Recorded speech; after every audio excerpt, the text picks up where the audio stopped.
The second type of data source is secondary data. Secondary data is a second-hand data. It is a data collected and compiled by some other researcher or an investigating body. It is less expensive, readily available, cheaper to collect. It involves less time, but at the same time, it needs to modify as per your research themes.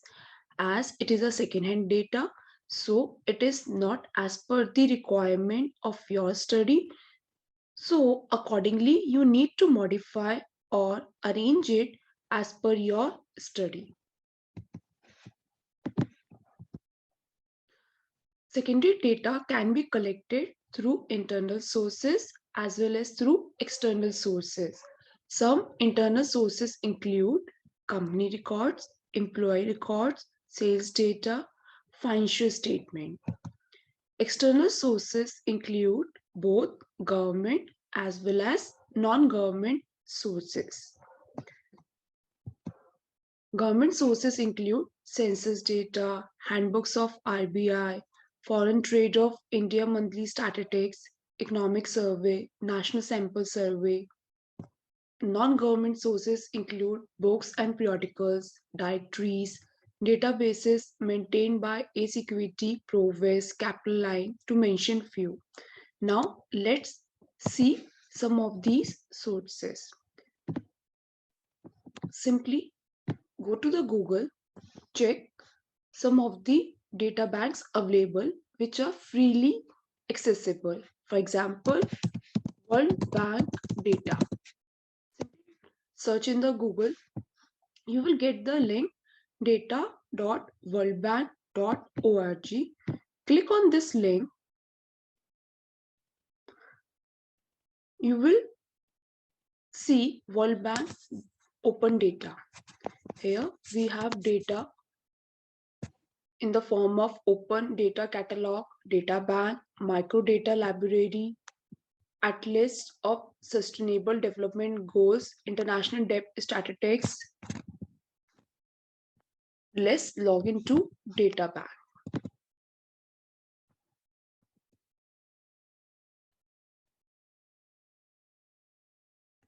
You can see here indicators and countries, GDP growth, annual percent, GDP, current US dollar, GDP per capita. You can sort your data alphabetically, population, life expectancy. You can also check the microdata.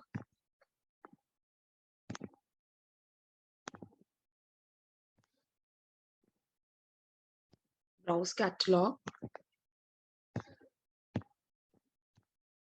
World Bank Group Country Survey 2021. Service Provision Assessment Survey 2018-2019, and so on. Another source is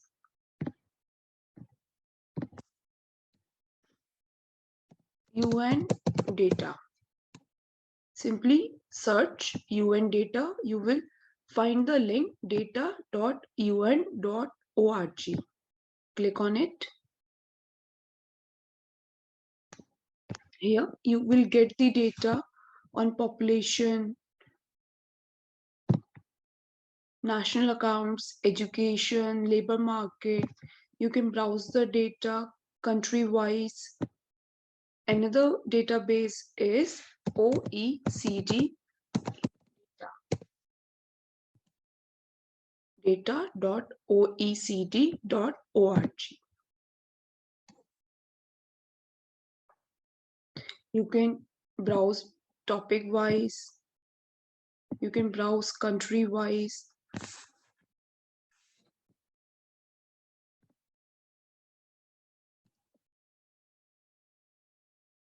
We have different publications here.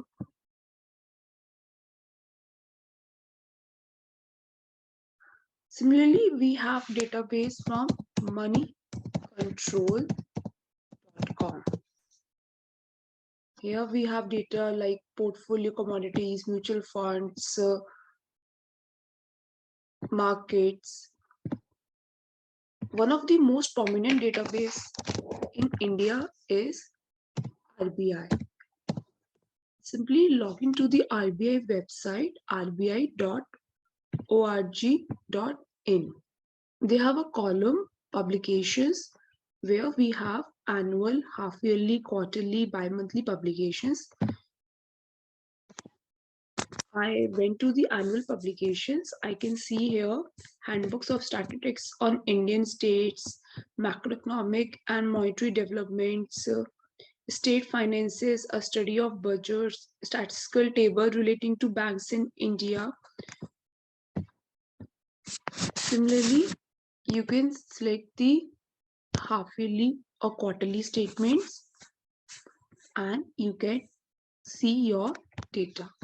Some other sites in India include PSC, NSC, from where you can easily collect your data. Some of the non-government sources like ACE Equity, Provest, and Capital Life, they need access. They provide data on monetary basis. So your institute can subscribe to these databases and you can download the data from these sources. Another way to classify data, qualitative data and quantitative data. Qualitative data is non-numerical in nature. It describes qualities or characteristics. It may be difficult to precisely measure and analyze. It includes eating preferences, religious beliefs, behavioral characteristics, color of the candy, preferences for brands of cell phones, to mention few examples.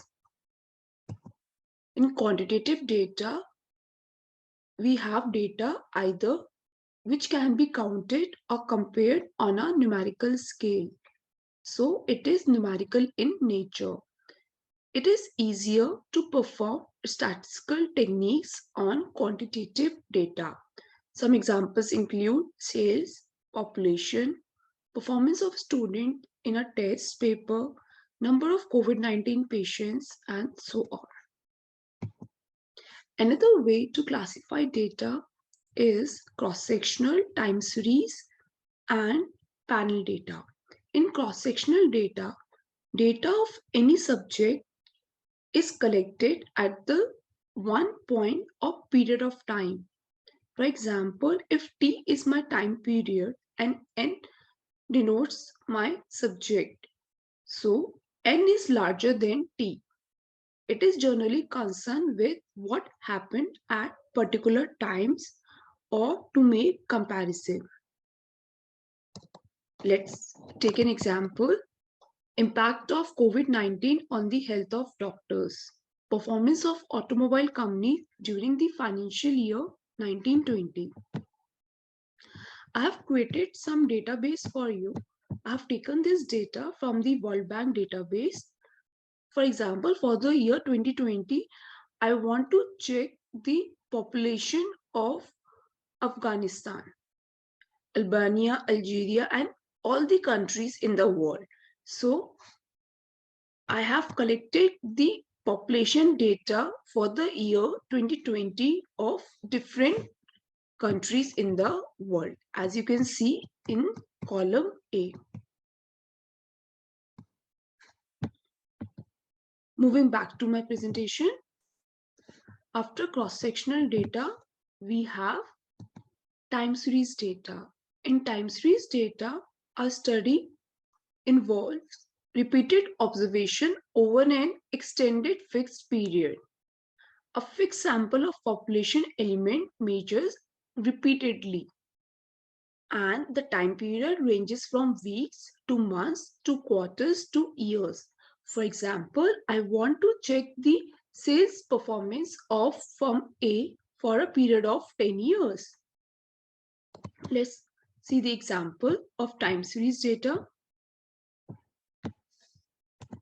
Suppose I want to know the US dollars of India since 2000. So I have collected the data and I can do analysis on it.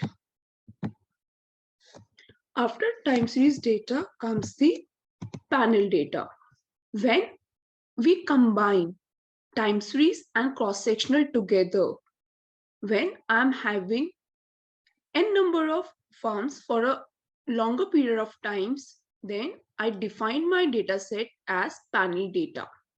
So it is defined as a study that collects repeated information on the same subjects at different points in time. For example, the process of demographic change, companies, financial structure. Let's see. This is my panel data set, where I have collected data. Here you can see country A, different set of variables for different time periods like 2000 onwards. Then I have country B, then I have country C, and so on. So I have mixed my cross-sectional and time series database in my panel data. Another way to classify data is discrete and continuous data. In discrete data, we have the values belonging to the set are distinct and separate, unconnected values like number of family members. Whereas in continuous data, we have a data when values belonging to the set can take any value within a finite or infinite interval like height, like weight. To differentiate between panel data and cross-sectional data, we can say panel data aims to study the change in patterns, whereas cross-sectional data aim to study current pattern of behavior or opinion. Panel data is over a period of time, whereas cross-sectional data is at single point of time. For example, how the residents of Delhi change their views over pollution levels of Delhi since the change in government. We are talking about over a period. Whereas in cross-sectional data, we will talk about what are the views of residents of Delhi on pollution level after Diwali in 2019. We have specified the time frame. Similarly, we can differentiate between panel data and time series data. Panel data is repeatedly collected from the same subject respondent companies at different points in time, whereas in time series data, the fixed sample of population elements measured repeatedly. For example, in panel data, we will talk about the performance evaluation of 100 companies over a period of 10 years. Whereas in time series data, we will talk about the performance evaluation of Reliance Industries. You can take any other industry as well or any other company over last 2 decades. Some suggested books. Thank you.